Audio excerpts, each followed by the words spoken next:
Hello everyone, welcome to another video discussion. Today we're gonna analyze a portion of patch 2.0, so basically season 2. They released some of the general adjustments. We still don't have the whole cast, so we need to wait for, I don't know, tomorrow or whatever. We still have to wait a little bit. But we got some general changes. And to be honest, I'm very happy with these changes, and this will show you yet again that the developers are very receptive to criticism. Like I said in a previous video, we know that the community had a meltdown for some of the changes that we saw in during the Tech and Talk. But as you can see, some of this criticism has already been addressed in this file. So let's take a look at the changes. Some of them we already know. Expanding strategy option with heat system. Okay, so this is basically the ability to recover in crouch after a heat engager. Some people dislike this. Like if you have a character that requires to go into crouch though, you might want to have this change. Like for example Anna.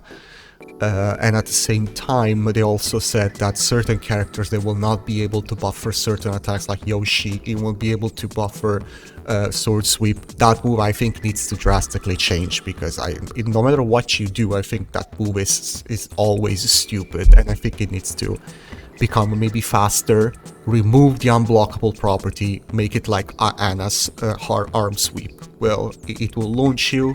It's very fast and seeable, but at least you can block it if you have a good read. But whatever. This is just my idea. So we already know about this. Rebalancing offense and defense with the heat system. Here they talk about reducing chip damage. They said they reduced chip damage a lot. We also made adjustment to how recoverable health works. Now even damage taken while grounded will leave recoverable gouge. Yes. I think that now, apparently now, I'm not sure, but apparently now on the ground you take full damage. Now with season 2 you will take recoverable damage. In not only softens the offensive pressure of heat, but also makes it defensive merits more tangible, giving defending players more opportunity to recover and fight back. Blah blah blah. Heat dash as long as numerous benefits. Oh, so they also reduced the chip damage when you do a heat dash. So when you do a heat engager and you cancel that into a heat dash, they reduce the overall chip damage.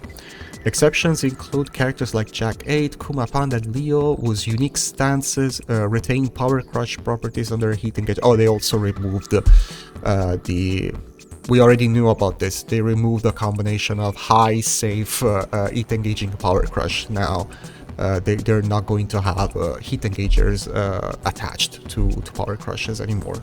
Improvements in controls. Oh yeah, this is the of course the ability to sidestep both sides, even if you're in crouch. I made a video about this a couple of weeks ago, maybe a month ago.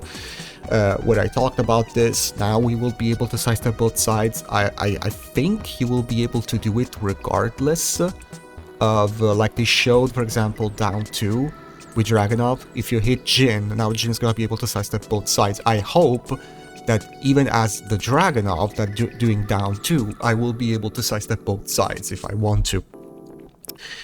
I hope that that's the case. Input buffering. Now we will be able to buffer a sidewalk, and this is massive. This is massive. They made a pretty poor job at explaining this change. They talked about buffering a sidestep, and the thing is that I was like, buffering a sidestep was always possible. So what are you talking about? Are you talking about more leniency in inputting the sidestep? But in reality, what they were talking about was buffering a sidewalk, and that is massive. For example, when you do Dragunov's 1+2 throw, and your opponent breaks the throw, you are usually around like -5, -6.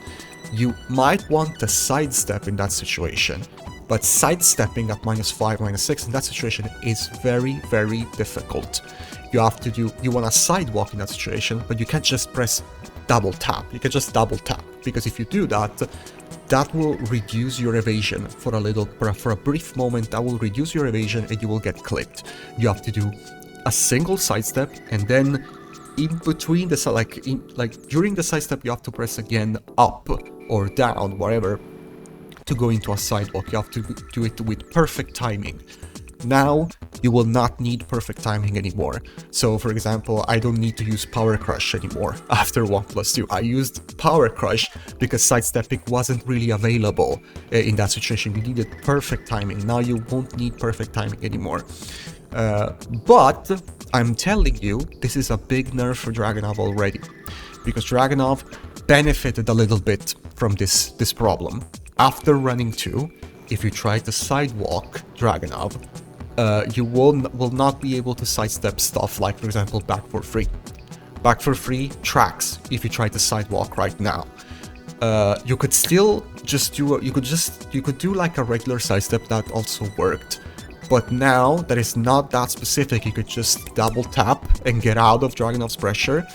That is a big nerf to Dragunov.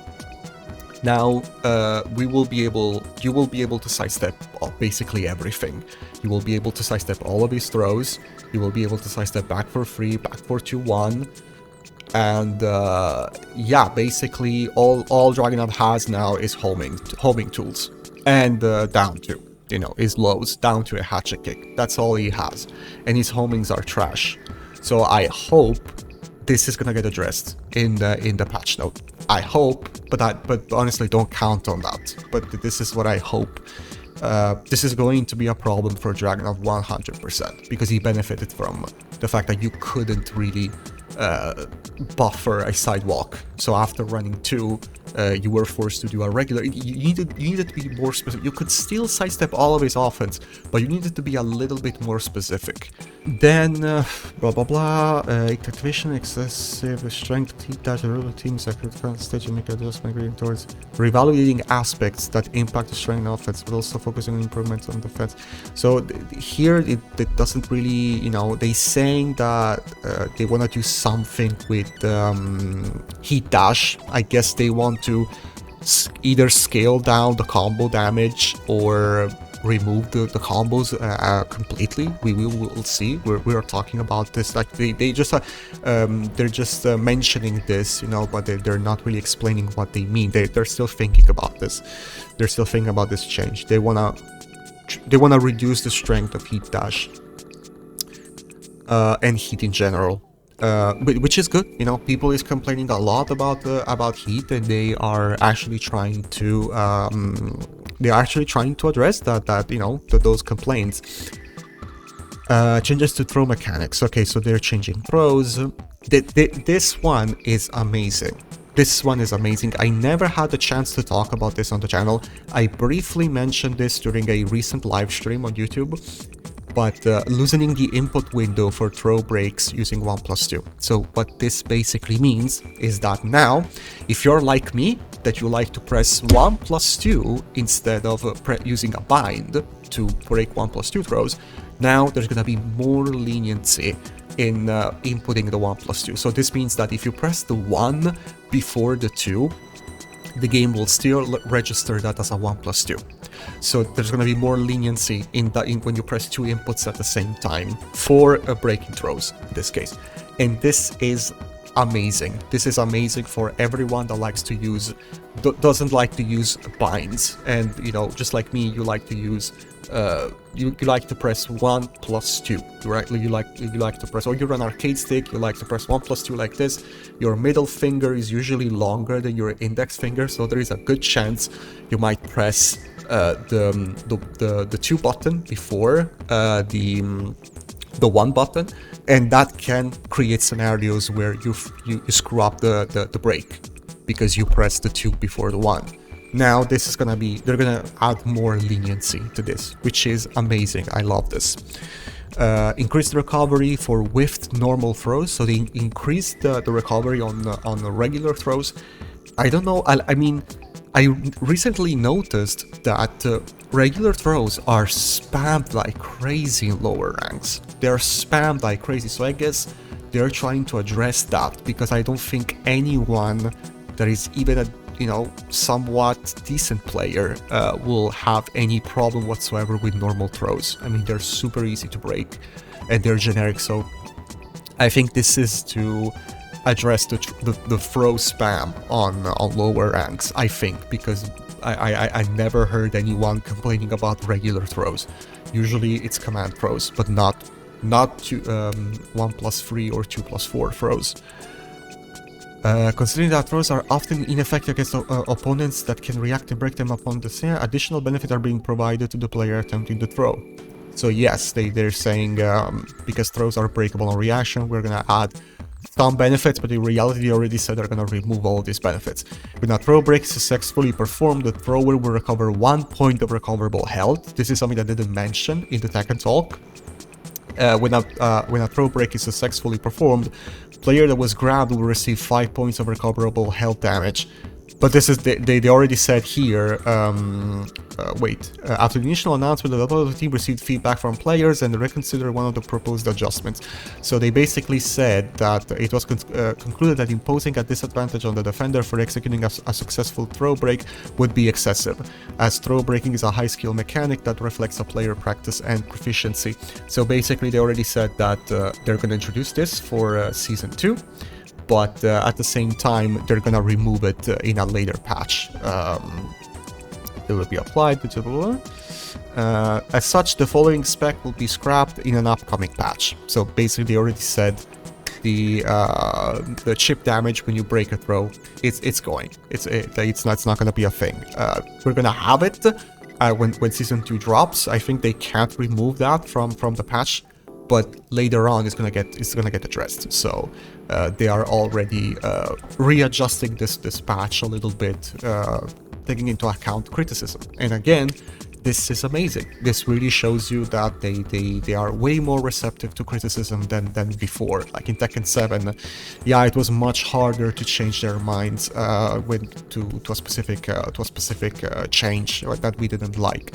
So this is good. We'll see. There are other changes, but they didn't talk. For example, they didn't talk about the ability to buffer inputs at round start. They didn't mention this in this patch note, which is weird because that's also a general change.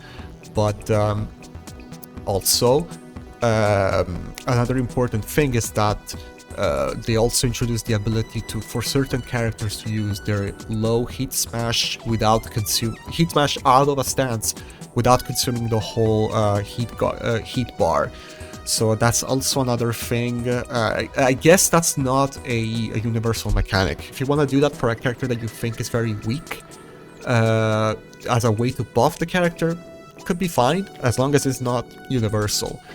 But anyway, that was the patch. I hope you enjoyed this video. Thank you so much for watching and take care.